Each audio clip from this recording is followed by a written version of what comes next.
Nous condamnons évidemment toute forme de vandalisme sur tout édifice qu'il soit, et a fortiori un édifice religieux. C'est insupportable et donc il faut que la justice fasse son travail et retrouve les auteurs de ces faits et qu'ils soient déférés rapidement. Donc nous faisons en sorte, nous, de garantir un certain vivre ensemble dans ce pays. Ce vivre ensemble passe par le respect des uns et des autres et donc tous ces actes anti-religion ne sont pas admissibles dans l'espace républicain. Est-ce que vous répondez à ceux qui voient là la marque d'une montée en puissance de l'islamophobie ? Malheureusement, les actes de vandalisme contre des édifices religieux, des édifices musulmans ne sont pas nouveaux.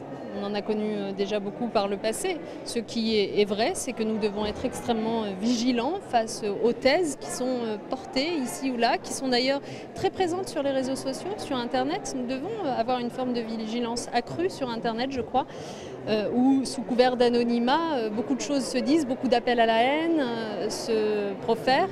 Et nous ne devons rien laisser passer de tout cela. Nous devons rappeler que ces propos sont pénalement répréhensibles et nous devons mettre un terme à ces agissements dès lors que nous avons identifié les auteurs. D'où cette mobilisation du Parti socialiste sur les thèses du FN, on l'a vu il y a quelques jours par rapport au projet sur 2025.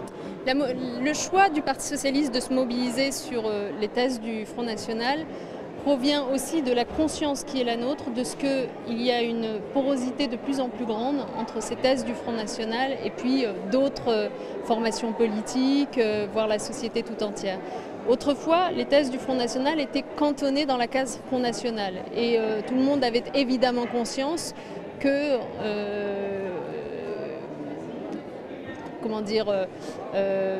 que c'était un discours de rejet, un discours d'exclusion qu'on ne pouvait pas cautionner. Aujourd'hui, de plus en plus, on voit parfois, y compris à droite, des responsables politiques reprendre des mots, emprunter des thèmes, des thèses à l'extrême droite. Et ce que nous voulons dire au Parti socialiste, c'est que, un, ça n'est pas admissible, et deux, ceux qui font cela, ceux qui reprennent ces propos à leur compte, portent une lourde responsabilité précisément dans la dégradation des relations sociales dans notre pays.